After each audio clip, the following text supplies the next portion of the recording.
날이 저물어 갈 때 팬들에서 걸을 때 그때가 하나님의 때 으로 안될 때 손으로 걸을 때 이렇게 여호와 이래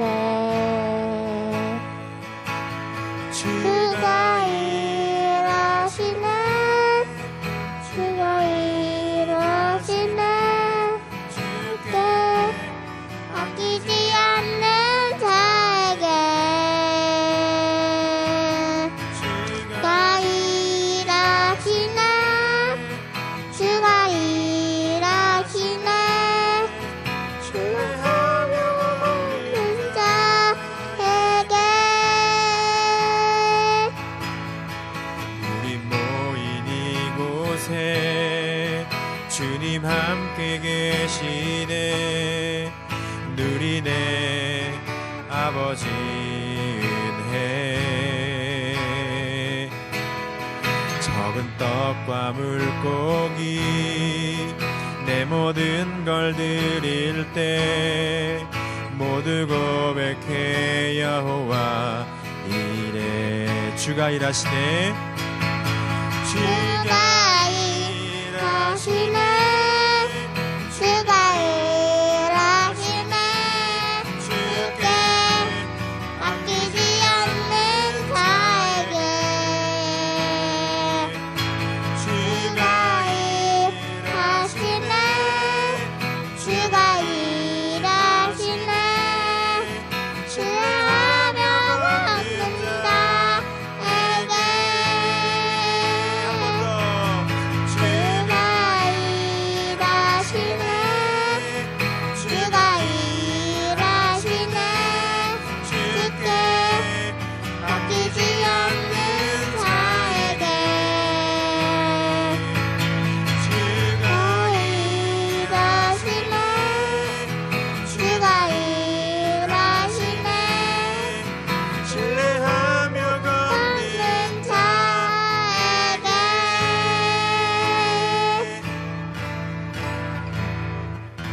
우리는 보통 선물을 좋은 의미로 사용하지만 가끔은 상대를 골탕 먹이려고 할 때도 장난을 칠 때도 내가 선물 갖고 와서 선물 줄게 이렇게 하고 장난을 치기도 해요. 그래서 좀 이게 재밌는 상황을 만들기도 하고 또 골탕을 먹이기도 하고 뭐 이런 이제 짓궂은 모습이 또 그 안에 담겨 있기도 합니다. 천사는 오후 3시에 커피를 마신다라고 하는 책에 보면 이런 얘기가 있어요. 제가 한번 읽어드릴게요. 나 국왕은 오늘 그대에게 이 성스러운 하얀 코끼리를 하사하오. 향후 5년간 잘 돌보다가 내게 다시 돌려주길 바라오. 이게 무슨 얘기냐면 고대 타이 왕국에서는 왕권을 위협하는 위험한 신하가 이제 발견되면 국왕은 그를 위해서 연회를 베푼 후에 귀한 하얀 코끼리를 하사하고 반드시 5년간 기르도록 그렇게 명령했습니다. 선물을 준 거죠. 하얀 코끼리는 타이에서 굉장히 신성한 존재였어요. 국왕이 아니면 소유할 수 없는 그런 성물이었다고 해요. 하얀 코끼리를 소유한다는 그것은 특권이었습니다. 국왕으로부터 하얀 코끼리를 하사받는 그 신하는 순간 세상을 얻은 것처럼 감격했을 것입니다. 그런데 하사받은 하얀 코끼리가 기쁨의 선물이 아니라 재앙이라고 하는 사실을 깨닫는 데에는 그렇게 오랜 시간이 걸리지 않았다고 해요. 왜냐하면 하얀 코끼리가 먹어치우는 그 양식은 상상을 초월한다고 합니다. 보통 사람의 경제력으로는 감당하기가 어려운 거예요. 또 그 하얀 코끼리를 5년간 무사히 돌본다는 것은 그렇기 때문에 그 차라리 재앙이자 죽음이나 마찬가지였다 그래요. 결국 그 신하는 하얀 코끼리를 돌보다가 3개월도 채 되지 않아서 철저히 파산하고 맙니다. 이후에 빚에 시달려서 붕괴되고 맙니다. 도모하던 반역은 시도도 못하고 끝나버리고 맙니다. 향후 이 신하는 빚을 갚기 위해 노예로 전락하든지 아니면 왕의 허락을 받아서 타국으로 망명을 떠납니다. 이로써 국왕은 반역을 도모한 신하를 깨끗이 제거하게 되는 것이죠. 하얀 코끼리는 성물이 아니라 흉물이었습니다. 그러나 이 위험한 비밀을 국왕은 알았고 신하는 몰랐습니다. 하얀 코끼리를 하사하는 것, 이것은 탐욕이라는 이름을 가진 고도의 정치적인 행위였다, 이렇게 기록하고 있어요. 그 뜻밖의 받게 된 왕의 선물이지만 결국 이 선물은 선물이 아니었던 거예요. 코끼리를 더 이상 키울 수도 없고 그렇다고 돌려주거나 버릴 수도 없습니다. 이렇게 할 수도 없고 저렇게 하지도 못하는, 그 선물을 받은 것 같지만 올무에 걸려버린 이런 상황이 돼버린 거죠. 이런 선물은 안 받고 싶어요. 그죠? 안 받았으면 좋겠어요. 오늘 본문을 보다 보니까, 오늘 본문을 보면 음행하다 잡힌 여인을 용서하시는 예수님에 관한 이야기가 나와요. 개역 한글 성경에는 간음하다 잡힌 여인이라고 번역하며 설명하고 있습니다. 그래서 우리는 보통 간음하다 잡힌 여인 이렇게 우리가 많이 알고 있죠, 이 이야기를. 우리가 읽은 본문의 내용 속에서 부패한 영향력을 행사하려고 하는 종교인들의 모습을 우리는 보게 됩니다. 그리고 이들이 이 여자를 도구로 삼아서 우리 주님께 망신을 주려고 하고 자신들의 권위를 나타내려고 하는 이 권력 게임을 펼치는 모습을 우리는 읽을 수 있어요. 지금 이 사람들은 율법이 중요하긴 하지만 자신들에게 율법은 중요하나 사람은 중요하지 않고 진리나 정의나 사람보다는 자신들의 밥그릇이 더 중요한 그러한 사람들의 모습을 우리는 보게 돼요. 이런 사람들이 자신들의 계획대로 예수님을 지금 이렇게도 하지 못하고 저렇게도 하지 못하는 상황을 만들려고 올무를 놓는 장면을 우리는 보았습니다. 모세의 율법과 대립시키면서 이 여인을 살려준다면 율법을 어기는 것으로 고소할 것이고 이 여인을 처형할 것을 말씀하신다면 로마인들에게 고발할 것이기 때문입니다. 왜냐하면 로마인들은 유대인들이 자체적으로 죄인을 처형하는 것을 허용하지 않았기 때문이에요. 그러니까 예수님이 지금 이러지도 못하고 저러지도 못하는 상황 가운데 놓도록 올무를 놓는 거예요. 유대 절기가 되면 로마 군대가 무장을 한 채 거리를 다니면서 사람들이 어떤 계획을 세우지도 못하도록 감시를 했다 그래요. 그래서 로마 군대는 예수님을 둘러싸고 벌어지는 이 모든 상황을 지금 곁에서 지켜보았을 것입니다. 사람들이 모였고 웅성웅성하고 그러니까 지금 지켜보았을 거예요. 그리고 여기에 모든 사람들이 이 무장한 군대를 지금 의식하고 있습니다. 아, 군대가 우리를 지켜보고 있지. 예수님의 이 한마디에 저들이 어떻게 반응을 할까? 이런 것까지도 지금 생각하면서 의식하고 있는 거예요.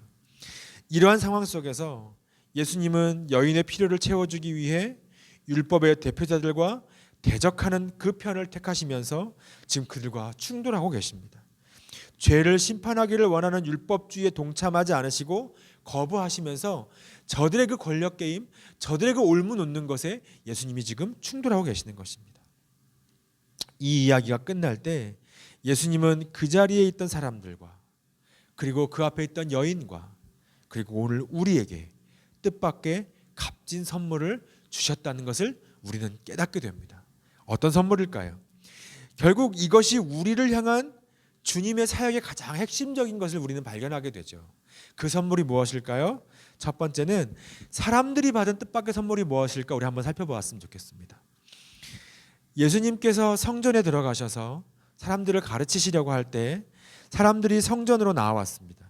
그리고 사람들이 모여있는 그때 서기관들과 바리새인들이 음행하다가 현장에서 잡힌 여인을 예수님께로 데리고 옵니다. 그리고 지금 물어봅니다. 3절부터 5절까지 제가 읽겠습니다. 서기관들과 바리새인들이 음행 중에 잡힌 여자를 끌고 와서 가운데 세우고 예수께 말하되 선생이여 이 여자가 간음하다가 현장에서 잡혔나이다. 모세는 율법에 이러한 여자를 돌로 치라 명하였거니와 선생은 어떻게 말하겠나이까? 모세의 율법에는 이러한 여자를 돌로 치라고 했는데 선생은 지금 어떻게 하시겠습니까? 라고 물어보는 거예요. 이러한 사람들의 의도와 질문은 분명합니다. 6절입니다. 그들이 이렇게 말하면 고발할 조건을 얻고자 하여 예수를 시험함이러라. 그들은 여자를 예수님께 잡아오면서 예수님을 골탕 먹이고 시험할 생각에, 더 나아가서는 예수님을 붙잡아서 죽일 생각에 한껏 지금 들뜬 마음으로 나온 거예요. 이 여인이 얼마나 심각한 중범죄를 저질렀든지 이들은 단지 이 여인을 예수님을 공격하려는 도구로만 이용하려고 하고 있는 거예요. 그 여인의 죄가 뭐냐 이건 상관없이 지금 이걸 이용해서 예수님을 시험하려고 하는 거죠. 자기들이 이 여인보다 더 월등하고 도덕적으로 우월하다고 하는 우월의식, 예수님을 쉽게 벗어날 수 없는 궁지로 몰아넣겠다고 하는 그 이 승리감, 이것에 도취하여서 지금 자신들의 문제가 무엇인지도 모른 채 지금 막 달려왔습니다. 그런데 이 여인의 제목은 여자 혼자서는 할 수 없는 일입니다. 음행하다 잡혔다는 건 이 여자 혼자 할 수 없는 일이에요. 간음하다 잡힌 여인이라고 하는 이 개역성경 번역으로 보면 여인 혼자 할 수 없는 일이죠. 이 여인의 현장에서 잡혔다고 하는 것은 여자를 붙잡은 자들은 지금 여자와 음행한 자도 그 자리에서 보았을 것입니다. 현장에서 이 여자가 잡혔다고 하는 건 이 여자 혼자뿐만이 아니라 거기서 함께 음행한 사람도 보았다는 것이죠. 그가 누구인지도 알았을 것입니다. 제대로 고발하려고 하면 남자도 함께 잡아와야 맞는 거죠. 그런데 지금 남자는 없습니다. 그를 그냥 가도록 허락해 주었습니다. 율법이 사람이 어떤 죄를 범하는 장면을 보았을 때 불쌍히 여기는 마음으로 그에게 먼저 경고할 것을 요구했는데 이 사람들은 지금 여인을 올바른 방향으로 인도해야 할 자신들의 도덕적인 책임은 무시한 채 침묵을 지키고 오히려 잡아서 이용하려고 하는 목적으로 지금 여인을 끌고 오는 것이죠. 이 여인만 지금 덩그러니 성전 한가운데 예수님 앞에 수치스러운 모습으로 잡혀와 있습니다. 그들은 이 여인을 한쪽 구석에 숨겨두고 이 사건에 대하여 예수님께 먼저 개인적으로 물어보았을 수도 있죠. 정말 그들의 의도가 그렇다면, 그러니까 정말 그들의 의도가 선한 것이라면.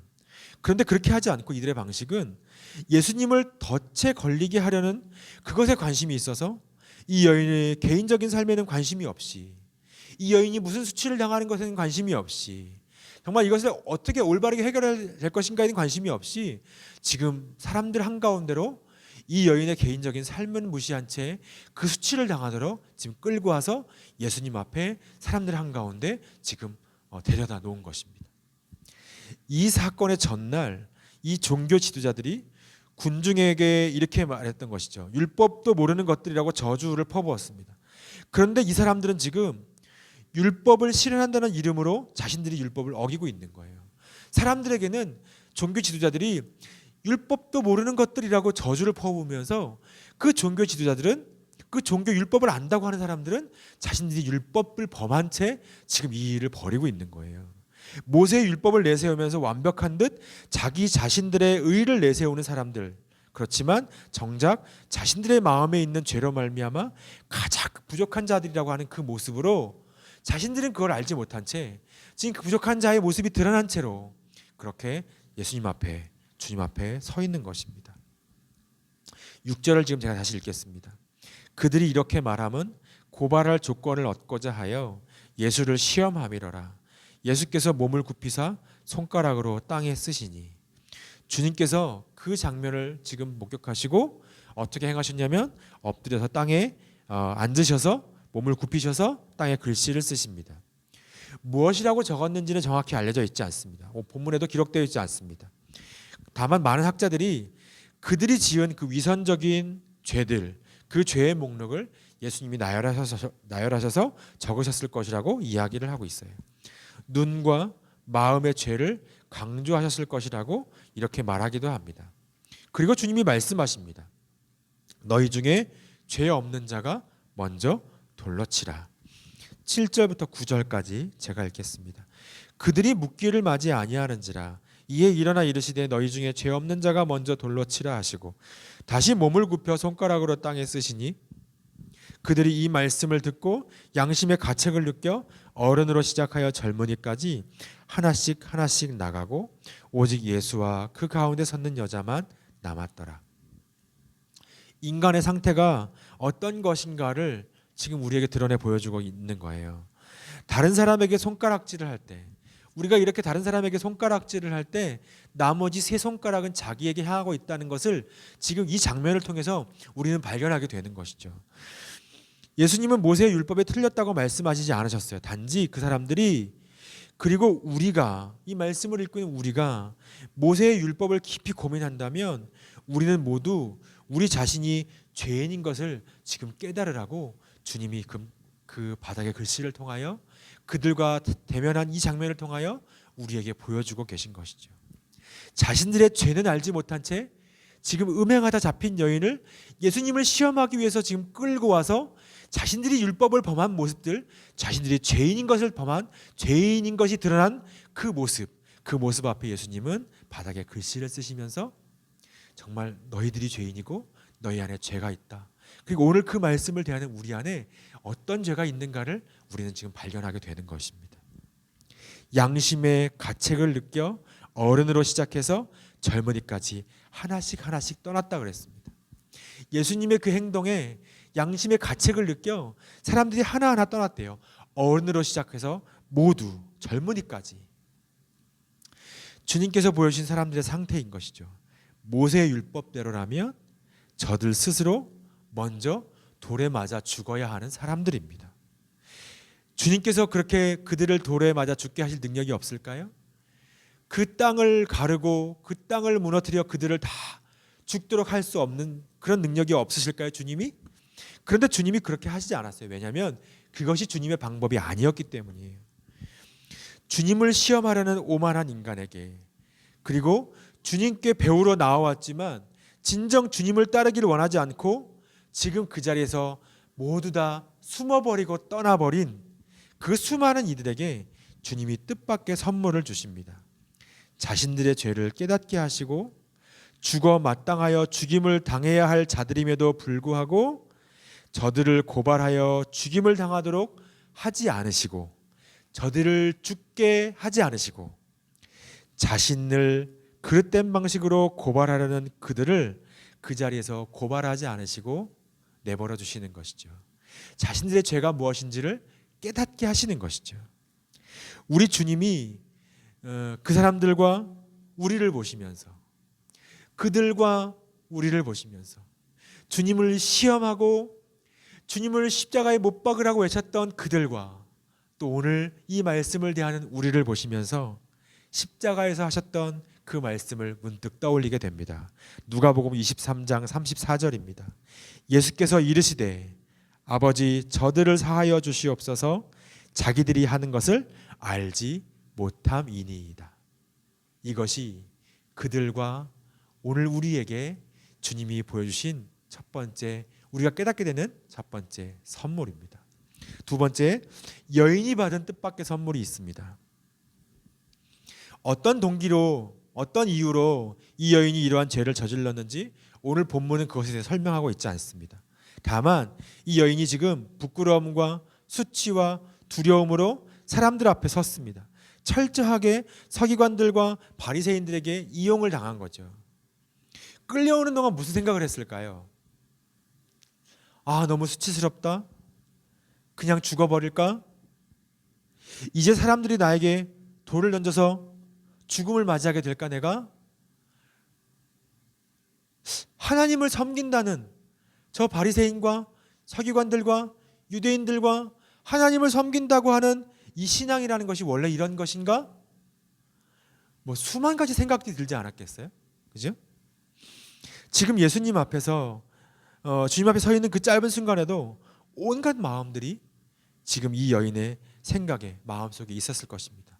지금 사람들 앞에 벌거벗은 채 부끄러워 엎드려서 고개를 들지 못하는 이 여인의 머릿속에, 마음속에 여러 가지 생각들이, 지금 이 주변에 웅성웅성하는 이 사람들의 모습과 갑자기 순식간에 한순간 조용해진 이 환경의 상황 속에서, 그러나 지금 여인은 지금 순식간에 여러 가지 생각들을 했을 거예요. 아, 무슨 일이 벌어지는 것일까? 정죄를 받아 이제 곧 죽을지도 모르는 이 순간에 예수님은 이 여인에게 뜻밖의 선물을 주십니다. 10절입니다. 제가 읽겠습니다. 예수께서 일어나사 여자 외에 아무도 없는 것을 보시고 이르시되 여자여 너를 고발하던 그들이 어디 있느냐? 너를 정죄한 자가 없느냐? 자신을 죽이려고 달려들었던 사람들이 떠나간 것이죠. 자신을 둘러싸고 정죄하던 사람들이 모두 떠나간 것입니다. 성전이 텅 비었습니다. 예수님과 지금 고발당했던 여자만 남아 있습니다. 바리새인과 서기관들은 예수님을 망신 주려고 했지만 도리어 그 사람들이 군중 앞에서 망신을 당했습니다. 불과 몇 분 전까지만 해도 무서움에 떨던 여인은 잔인한 폭력, 고통스러운 죽음을 당할 것을 예상하고 있었습니다. 그런데 바리새인들은 자신이 아니라 예수님께 화를 냈고 예수님은 엄청난 대가를 치를 것을 각오하고 바리새인들의 거기서부터 여인을 보호하시고 그 화를 자신에게 옮겨 놓으신 것이죠. 이 여인은 예수님께서 자신을 위해 하신 일 그 일 때문에 지금 대적자들이 예수님께 더 큰 권력과 위협과 심지어 목숨을 위협할 것이라고 하는 것을 순간 느꼈을 것입니다. 그 돌을 내가 맞아야 하는데 예수님께서 이 여인을 보호하시면서 저들과 맞서심으로 지금 그 화가, 그 위협이 아마 예수님께로 가는 것은 아닐까? 뭐 이런 것을 느꼈을지도 모르겠죠. 그런데 이어서 주님이 말씀하고 계시는 거예요. 11절 대답하되 주여 없나이다. 예수께서 이르시되 나도 너를 정죄하지 아니하노니 가서 다시는 죄를 범하지 말라 하시니라. 다 죽게 되면 어떡하지? 나도 돌에 맞아 죽고 아니면 이제 예수님도 죽으시면 어떡하지? 그러는데 다 살은 거예요. 사람들이 다 물러갔어요. 그리고 예수님이 다 어디 갔느냐 물어보시고 이제 예수님이 말씀하시는 거예요. 나도 너를 정죄하지 아니하노니 가서 다시는 죄를 범하지 말라. 살았어요. 죽을 줄 알았는데 살았어요. 여인은 자기의 목숨을 구해준 그 뜻밖의 값진 사랑, 뜻밖의 선물을 받았어요. 그리고서 나도 너를 정죄하지 아니하노니 가서 다시는 죄를 범하지 말라. 예수님의 선물, 이 말씀을 들었어요. 그런데 이 선물, 예수님의 말씀, 이게 오늘 우리에게도 주시는 주님의 선물인 것을 우리는 깨닫게 됩니다. 왜냐하면 이것이 주님이 오신 목적이기 때문이에요. 우리 예수님이 우리에게 가장 큰 선물이라는 것이죠. 그리고 이 말씀은 예수님께서 당하실 고난이 어떤 의미를 가지고 있는가를 우리에게 한번 생각해 보도록 말씀하고 계시는 거예요. 주님이 고난을 당하심으로 우리를 정죄받게 하지 않으시고 그리고 다시는 가서 죄를 짓지 말고 너를 자유케 한 그 삶을 주님의 뜻에 합당한 삶으로 너의 삶을 돌이켜 살아가라 말씀하시는 것입니다. 로마서 8장 1절입니다. 제가 읽겠습니다. 그러므로 이제 그리스도 예수 안에 있는 자에게는 결코 정죄함이 없나니 이는 그리스도 예수 안에 있는 생명의 성령의 법이 죄와 사망의 법에서 너를 해방하였습니다. 예수님은 이 말씀 마지막에 여자를 꾸짖지 않으시는 동시에 자기의 삶을 파괴하는, 자기의 삶을 무너뜨렸던 그 여자의 생활 방식도 못 본 채 하지 않으시고 이제 돌이켜 정죄받지 않고 용서받은 자처럼 너의 삶을 새 삶으로 살아가라. 이렇게 새로운 삶을 선물하신 거예요. 용서를 받았다고 해서 그 죄가 중요하지 않다는 것이 아니죠. 구약의 전통이 정해놓은 그 죄의 법을 인정하시지만 그러나 그 벌을 예수님이 면제해 주신 거예요. 이 여인의 죄를 소소한 죄로 치부하지도 않으시고 그러나 한 인간으로서 이 여인을 정죄하는 입장도 취하지 않으신 것이 예수님의 모습이죠. 유일하게 죄를 지으신 적이 없는 주님만이 정죄할 자격이 있으시지만 정죄하지 않으셨고 그렇다고 여자의 간음도 무조건 덮어주지 않으신 거예요. 그리고 주님의 긍휼과 사랑, 용서와 자비, 이것에는 그것에 걸맞는 삶으로 반응하는, 너의 삶으로 반응하라고 주님이 지금 요구하고 계시는 것입니다. 고발했던 사람들 그리고 여자 모두에게 변화된 삶을 요구하십니다. 고발했던 사람들과 여자에게 그리고 오늘 우리에게도 변화된 삶을 요구하십니다. 고발한 이들의 양심에 도전하시면서 동시에 여자에게도 삶의 방식을 바꿀 것을 주님이 마음을 다해서 진지하게 엄정하게 지금 요구하고 계시는 것이죠. 그리고 이 말씀을 오늘 보고 듣는 우리에게도 주님은 말씀하고 계시는 것입니다. 이 둘 다 잘못이다. 둘 다 죄를 지었다. 둘 다 너희가 살아가는 방식을 바꿔야 한다. 이렇게 말씀하시는 거예요. 이 사람들이 받은 선물은 오늘 우리가 받은 선물이에요. 이 여인이 받은 선물, 우리가 받은 선물이에요. 상한 갈대를 꺾지 않으시고 꺼져가는 심지를 끄지 않으시는 주님께서 우리에게 뜻밖의 값진 선물, 사랑의 선물을 베풀어 주셨어요. 사실 이 뜻밖의 선물은 주님 편에서 보면 이미 주님께서 계획하시고 주님께서 예정하시고 주님께서 마음 먹고 하시기로 결정하신 선물인 것이죠. 이미 준비되어 있던 선물이에요. 그러나 오늘 우리는 이 선물을 받을 마음이 되어 있는지, 다시 한번 이 선물에 우리가 믿음으로 반응할 준비가 되어 있는지 다시 한번 우리의 마음을 돌아보면 좋겠습니다. 우리는 이미 선물을 받았는데 선물과 상관없는 사람들처럼 살아가고 있는 것은 아닌가? 서기관과 바리새인과 성전에 모인 수많은 백성들의 모습처럼 주님의 선물을 외면하는 사람들은 아닌가? 주님을 시험하고 내가 원하는 대로 이루어지지 않으면 따르지 않고 돌아서는 이슬처럼 순식간에 사라져버리는 군중들의 모습은 아닌지 한번 돌아보았으면 좋겠습니다. 선물을 받았음에도 진정한 선물이 우리 앞에, 자신 앞에 계시는데도 선물을 보지 못하고 있는 것은 아닌가?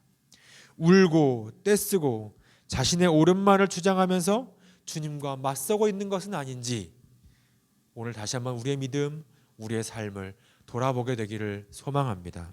누가복음 17장에 보니까 바리새인들이 예수님께 하나님 나라에 관해서 질문하는 장면이 나와요. 바리새인들이 예수님께 하나님 나라의 때와 징조에 관해서 물어봐요.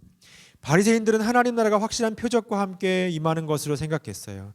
자신들이 정해놓은 기준을 따라 확실히 눈으로 보이고 그리고 자신들이 입증할 수 있는 하나님 나라를 기대했던 거예요.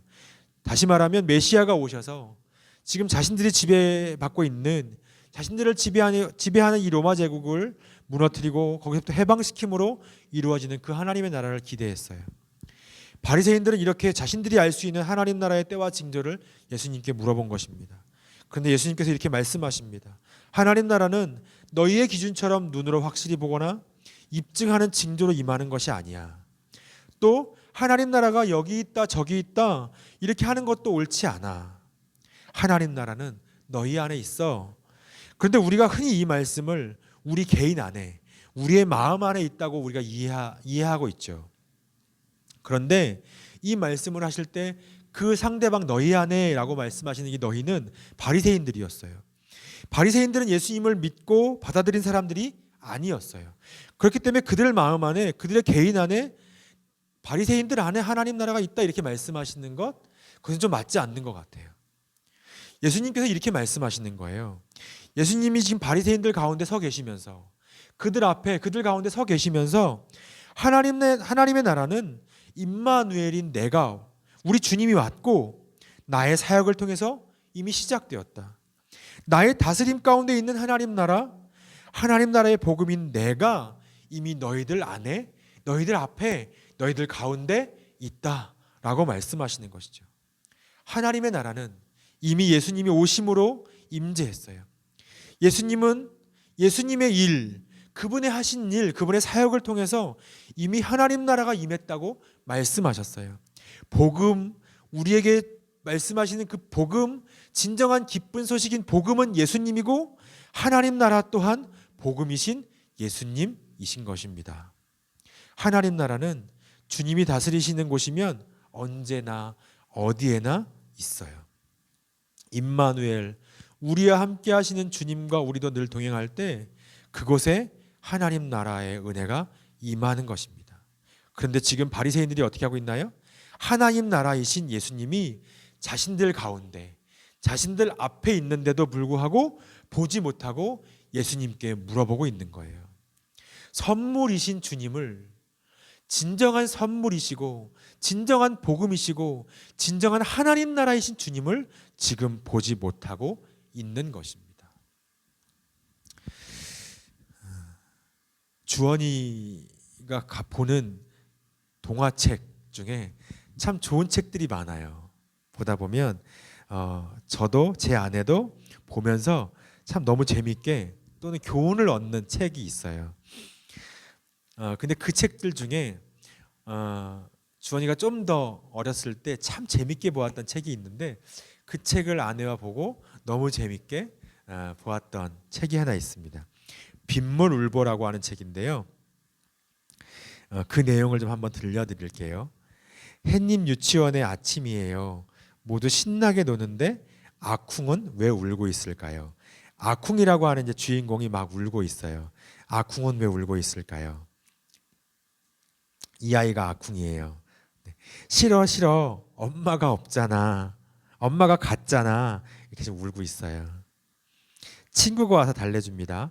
하나가 아쿵을 예쁘다 예쁘다 해주었어요. 싫어 싫어 침 묻었잖아. 아쿵은 울었어요. 또 다른 친구가 왔네요. 다로가 아쿵의 눈물을 닦아주었어요. 싫어 싫어 걸레잖아. 아쿵은 울었어요. 유이가 아쿵에게 케이크를 주었어요. 싫어 싫어 모래 케이크잖아. 아쿵은 울었어요. 료타와 아이들이 달려와 아쿵 앞에 멈췄어요. 기차가 도착했습니다. 아쿵도 탈래? 싫어 싫어 진짜 기차가 아니잖아. 아쿵은 울었어요. 여자친구들이 아쿵에게 맑은 인형을 달아주며 노래를 불렀어요. 아쿵의 눈물비야 이제 그만 그쳐라. 싫어 싫어 맑은 인형 싫단 말이야. 아쿵은 울었어요. 마당에서 놀던 친구들이 뛰어들어왔어요. 싫어 싫어 밖에서 못 놀잖아. 아쿵은 울었어요. 비가 주르륵 주르륵 쏟아졌어요. 하루가 말했어요. 아쿵 눈에서도 비가 오네. 눈물비가 이길까 하늘비가 이길까. 우리 아쿵을 응원하자. 그러면서 이제 그 다음 내용은 친구들이 아쿵을 막 응원해요. 그리고 비가 그치고 그리고 나서 친구들과 함께 재밌게 놀고 나중에 엄마가 와서 이제 아쿵을 데려가는 그런 장면으로 이제 이야기가 끝이 나는데, 보면서 그 생각했어요. 우리 주변에 하나님이 우리에게 주신 일상의 선물들, 그리고 선물이신 주님께서 우리 가운데 오셔서 하나님 나라를 우리 가운데 주시고, 하나님 나라이신 주님이 진정 우리 삶의 선물이 되셔서 우리와 함께 하시는데, 우리는 그 주님을 보지 못하고 내가 바라고 원하는 것만 생각하면서 싫어 싫어 이거 없잖아, 싫어 싫어 이거 아니잖아, 예수님 싫어 싫어요 이거 내가 원하는 거 아니에요, 이렇게 지금 하고 있는 것은 아닌가. 오히려 정말 주님 앞에 주님을 시험 들게 하고 올무에 놓으려고 했던 그 바리새인들의 대적과 불평과 또 그들의 그 모략과 그들의 옳지 않은 그런 모습들이 주님을 바라보지 못하고 우리도 그렇게 있는 것은 아닌가, 뭐 이런 생각들을 하게 됐습니다. 시불견 청이불문이라고 하는 말이 있습니다. 보아도 보이지 않고 들어도 들리지 않는다는 말입니다. 많은 것들이 보여도 보지 못하고 많은 것들이 들려도 듣지 못한다는 것입니다. 이게 시하고 견의 차이고 청과 문의 차이인 것입니다. 오히려 무기력하지만 연약하지만 우리의 죄를 주님 앞에 모두 내려놓고 주님의 뜻대로 하시기를 기다리면서 겸손히 주님 앞에 지금 서 있는 그 여인의 모습이 주님의 선물을 받을 수 있는 그러한 모습이 아닐까 하는 생각을 했습니다. 그는 주님을 본 것이죠. 주님은 오늘 우리에게 선물을 주십니다. 오늘 우리의 삶에 다시 그 삶이 믿음으로 반응하도록 기회를 주고 계십니다. 가서 다시는 죄를 짓지 말라. 요한복음 8장 32절입니다. 진리를 알지니 진리가 너희를 자유롭게 하리라. 이 우리를 진정 자유케 하시는 진리가 우리를 자유케 하시고, 그 자유케 한 삶으로 믿음으로 주님 앞에서 그 삶을 드리며 믿음의 삶으로 반응하는 주님의 이 큰 은혜를 기억하며 다시 믿음으로 우리에게 주신 은혜의 자리를 살아가게 되는 우리 모두가 되기를, 이 한 주간이 되기를, 우리의 삶의 평생이 되기를 간절히 소망합니다.